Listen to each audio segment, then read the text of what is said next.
35,4, c'est bon quoi. Nous retrouvons Nicolas et Françoise, le couple de non-voyants. Tout jeune parent, aujourd'hui Françoise donne son premier bain à Florent, un moment délicat mais important pour elle. Le bain, c'est un moment privilégié. Le bain et le biberon, ouais, c'est quand même des moments privilégiés. Ah, puis tout petit, je pense que quand c'est le premier, un peu tout, c'est des moments privilégiés. J'aurais pas pu concevoir de faire énormément de choses par des extérieurs. Je pense que dans ce cas-là, on l'aurait pas eu. Si on n'avait pas été capable d'apprendre les gestes ou de faire en autonomie tous les actes de la vie quotidienne avec le bébé, pour prendre soin de notre bébé, je pense qu'on l'aurait pas fait. Bon, oui, il fait froid quand on sort. Oui, il fait tout froid quand on sort. Depuis la naissance de son fils, Françoise est de plus en plus épanouie, ce qui lui permet de tourner la page sur l'accident qui lui a coûté la vue il y a maintenant 2 ans. Quand on m'a dit que j'avais perdu la vue, ça m'a fait un choc. Le choc a surtout été 3 jours après, quand on m'a dit c'est définitif parce que c'est les nerfs optiques. Sur le fait que ça soit définitif, là je crois que ça m'a plus fait de choc. Le choc a été plus important. Sa rencontre avec Nicolas a été un second souffle, au point d'envisager un enfant qu'ils ont mûrement réfléchi. Quand j'ai été enceinte, je me suis posé la question, est-ce que j'aimerais être cet enfant ? Est-ce que je pourrais assumer d'avoir des parents aveugles ? Est-ce que j'aimerais être cet enfant ? Et ça, c'était vraiment ma hantise. On ne fait pas un enfant pour soi, quoi. C'est lui en premier, il doit voler de ses propres ailes, il faut lui apprendre l'autonomie. Nous, parents, on s'assume, on est autonome, on est même plus autonome que certains valides. On a des objectifs dans notre vie, on a des journées bien remplies. Donc oui, ça ne me gênerait pas d'être cet enfant, donc voilà, quoi. On l'a gardé. C'est donc en toute confiance que Françoise fait ses premiers pas en tant que mère. Ça va passer. T'es tout crispé. T'es tout crispé. Ah oui, t'es tout crispé. À peine le bain de Florent terminé, il est temps pour Nicolas de préparer le biberon. Et pour ce moment important, il a trouvé sa propre technique pour pallier à son handicap. Alors le biberon, c'est une seringue avec des repères, des encoches que je touche à l'ongle. Là, il y en a une là, une deuxième, une troisième, et ça permet de savoir les doses. Voilà, j'arrive sur la troisième, donc là je sais qu'il y a 60, je crois que c'est 60 de flotte. Hop là. Nicolas et Françoise mettent un point d'honneur à s'occuper seuls de Florent, ce qui les oblige à trouver des astuces pour réaliser les gestes de la vie quotidienne. Pour pas en foutre partout, la technique pour mélanger, c'est ça.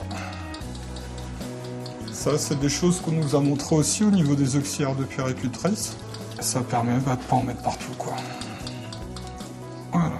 Et là, donc, je suis à même de lui donner son biberon.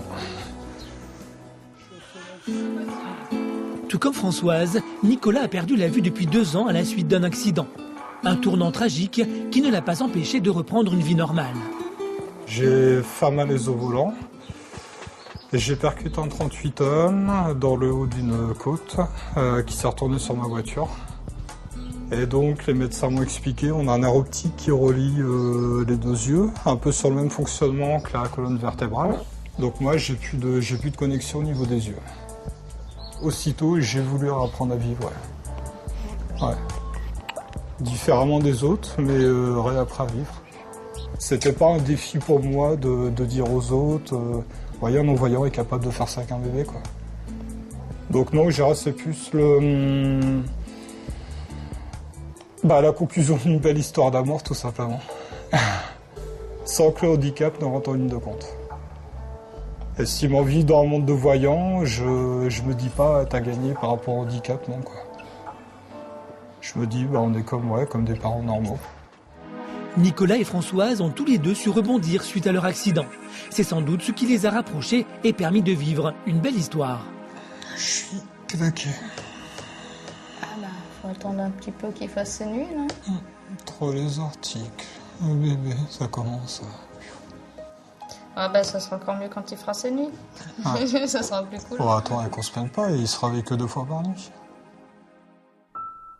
Il y a eu une affinité que moi j'avais jamais connue jusque-là, quoi. Moi le mariage c'est en projet, bon c'est pas fixé si ça sera cette année ou l'année prochaine, mais oui c'est en projet. Même plus qu'en projet, je pense que oui, on passera devant monsieur le maire, ou madame le maire, je sais pas qui ça sera d'ici là. T'as dit oui, voilà, t'as signé.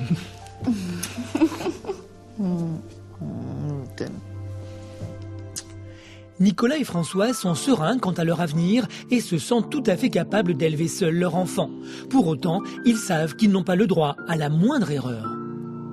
Dans mon entourage, moi, j'ai certaines personnes qui ont tout simplement peur pour l'enfant, qu'on mette en danger le bébé, et donc qui souhaitent le protéger.